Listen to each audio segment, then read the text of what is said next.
Praise the Lord. परमेश्वर यहोवा प्रजा का बल है और अपने अभिषिक्त के लिए उद्धार का गढ़ है। हालेलुया। यीशु मसीह ने कहा, मार्ग, सत्य और जीवन मैं हूँ। यूहन्ना 8:32 में लिखा है, तुम सत्य को जानोगे और सत्य तुम्हें स्वतंत्र करेगा। वर्स 36 के अनुसार, इसलिए यदि पुत्र तुम्हें स्वतंत्र करेगा तो सचमुच तुम स्वतंत्र हो जाओगे। ये वचन हमें बताते हैं कि हम किसी बात के, किसी चीज़ के गुलाम हैं जिससे हमें आज़ाद होने की ज़रूरत है, और ये आज़ादी केवल पुत्र के द्वारा हमें मिलती है। यीशु मसीह ने जब ये बात यहूदियों से कही थी तो उन्हें ये बात पसंद नहीं आई और उन्होंने कहा, हम कभी किसी के दास नहीं हुए, फिर तू कैसे कहता है कि तुम स्वतंत्र हो जाओगे। यीशु ने उनको उत्तर दिया, मैं तुमसे सच सच कहता हूँ कि जो कोई पाप करता है वह पाप का दास है, और पापों से आज़ादी केवल पुत्र दे सकता है। बाइबल बताती है, हर एक व्यक्ति ने पाप किया है और परमेश्वर की महिमा से रहित है, और पाप की मजदूरी तो मृत्यु है, परंतु परमेश्वर का वरदान प्रभु यीशु में अनंत जीवन है। तो प्रियो, मैं और आप, हम सब, हर एक कोई पाप करता है और जन्म से पापी हैं। इसका मतलब है पाप सिर्फ एक बुरा काम नहीं है, बल्कि हमारे दिल में छिपी एक शक्ति है जो हमें बुरे काम करने के लिए मजबूर करती है। हम पाप करते हैं क्योंकि हम पापी हैं, तो हमारी गुलामी हमारे अंदर की शक्ति की गुलामी है, और ये गुलामी बहुत गहरी है। रोमियो 7:14-20 में लिखा है, मैं शारीरिक और पाप के हाथ बिका हुआ हूँ। जो मैं करता हूँ उसको नहीं जानता, क्योंकि जो मैं चाहता हूँ वह नहीं किया करता, परंतु जिससे मुझे घृणा आती है वही करता हूँ। ऐसी दशा में उसका करने वाला मैं नहीं, वरन पाप है जो मुझ में बसा हुआ है। इच्छा तो मुझ में है, परंतु भले काम मुझसे बन नहीं पड़ते। तो मनुष्य में दो विपरीत शक्तियाँ काम करती हैं, अपोजिट फोर्सेस रहती हैं, सिन एंड रिडीम्ड नेचर। हम उनमें से एक चुन सकते हैं। हमारे पास 3 कैरेक्टर हैं। शरीर, यह हमारा पुराना स्वभाव है जिसके साथ हम पैदा होते हैं। इस स्वभाव में कुछ अच्छा नहीं। इसका चिन्ह हम छोटे बच्चों में भी देख सकते हैं। पौलुस कहते हैं, इस स्वभाव के साथ हम जो सकारात्मक काम कर सकते हैं वह है इसे पहचानना और इससे बचना।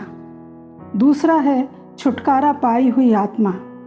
रोमियो 6:17-20 के अनुसार, परंतु परमेश्वर का धन्यवाद हो कि तुम जो पाप के दास थे अब मन से उस उपदेश के मानने वाले हो गए जिसके सांचे में ढाले गए हो, और पाप से छुड़ाए जाकर धर्म के दास हो गए।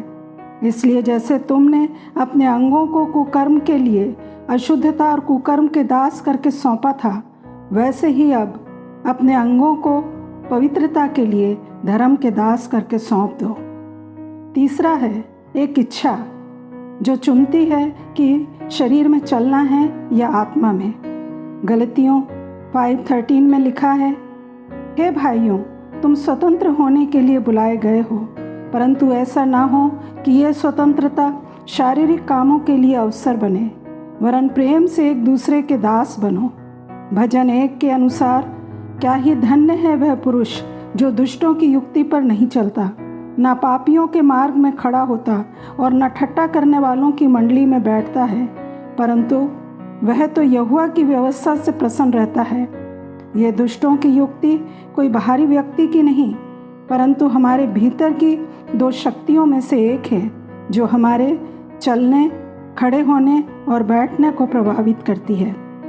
हम कह सकते हैं, थिंकिंग, बिहेविंग एंड बिलोंगिंग, धर्मी और दुष्ट के सोचने में, व्यवहार करने में और वे किसको बिलोंग करते हैं, इनमें अंतर को बताते हैं। पाप 2 तरह से गुलाम बनाता है। सबसे पहले हम में मजबूर करने वाली इच्छाएं पैदा करके गुलाम बनाता है, और दूसरा तरीका वह हमें शापित कर देता है और नरक की ओर ले जाता है। इसलिए आज़ादी भी 2 रूपों में आती है। यीशु हमें दोनों प्रकार की गुलामी से, अर्थात पाप के प्रभुत्व से और अभिशाप से, डोमिनेशन और डैमनेशन ऑफ सिन से आज़ाद करते हैं। वे हमें नए जन्म के माध्यम से हमारे स्वभाव को जड़ से बदलकर पाप के वर्चस्व से मुक्त करते हैं और हमें देखने के लिए आंखें देते हैं कि हमारा उद्धारकर्ता दुनिया की किसी भी चीज़ से ज़्यादा हमारे लिए महत्वपूर्ण और कीमती है।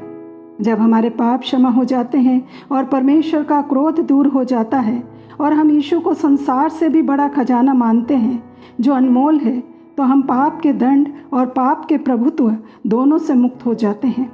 हम वास्तव में सचमुच में स्वतंत्र हो जाते हैं। यही वह है जो यीशु आज हमको दे रहे हैं। तो हमारे पापों का क्षमा किया जाना, परमेश्वर के क्रोध को दूर किया जाना और मसीह को अपना सर्वोच्च खजाना बनाना हमें स्वतंत्र करेगा। उसने पहले ही हमारे लिए ऐसा कर दिया। वह हमारे पापों के लिए मर गया, हमारे लिए शापित बना, क्योंकि जो कोई काठ पर लटकाया जाता है वह शापित है।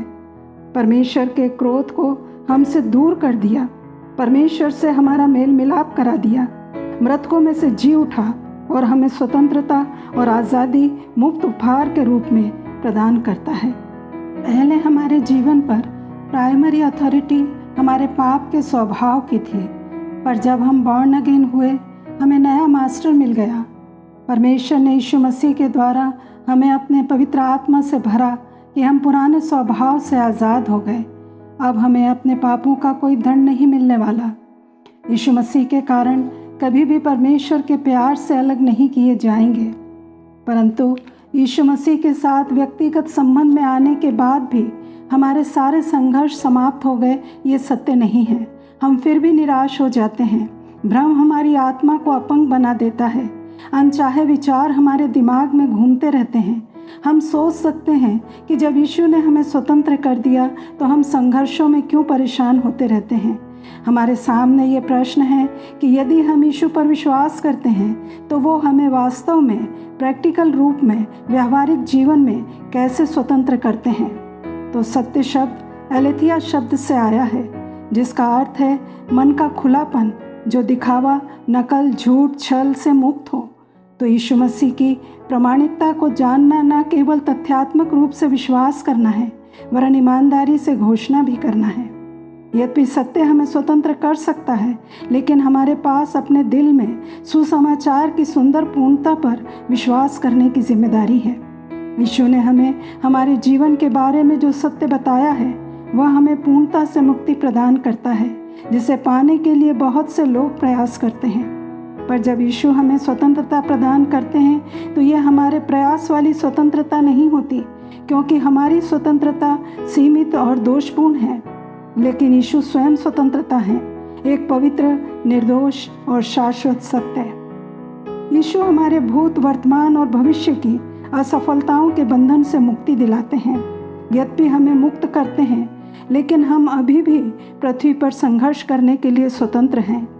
यीशु यही नहीं ठहरते। यिर्मयाह 32:39 में कहते हैं, मैं उनको एक ही मन और एक ही चाल कर दूंगा कि वे सदा मेरा भय मानते रहें, जिससे उनका और उनके बाद उनके वंश का भी भला हो। One heart, one way, singleness of heart and action. मेरा भीतरी और बाहरी एक सा होना चाहिए। परमेश्वर मिलावट पसंद नहीं करते। मैं तुम्हारे भीतर में से मिलावट दूर कर दूंगा। मन की खराई को, इंटीग्रिटी को प्रभु नोटिस करते हैं। हे परमेश्वर, तेरे तंबू में कौन रहेगा और तेरे पर्वत पर कौन बसने पाएगा? वह जो खराई से चलता और हृदय से सच बोलता है।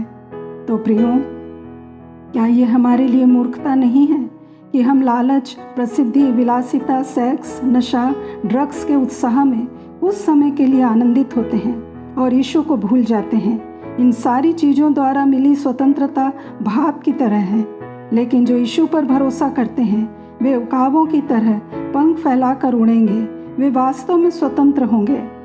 आज खुशखबरी है कि हम प्रभु यीशु में स्वतंत्र किए गए हैं। उन्होंने केवल हमारे पापों से ही आज़ाद नहीं किया, परंतु हमारे पास्ट के शेम और गिल्ट से भी आज़ाद कर दिया है।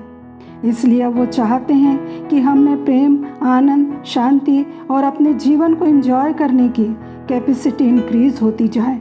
वो ये भी चाहते हैं कि पिता के साथ हमारे संबंध बढ़ते जाएं, अपनी स्वतंत्रता का आनंद लें और वह जीवन जिएं जिसके लिए मसीह ने हमको स्वतंत्र किया है। जैसे जैसे हम मसीह में अपनी सच्ची पहचान पर अपनी नज़रें टिकाए रखेंगे, हमारा जीवन यीशु को प्रतिबिंबित करना शुरू कर देगा। तो प्रार्थना करते रहें कि हमारी आत्मा और प्राण और देह हमारे प्रभु यीशु मसीह के आने तक पूरे निर्दोष और सुरक्षित रहें। हमारा बुलाने वाला सच्चा है और वह ऐसा ही करेगा। यीशु मसीह के नाम में आमीन।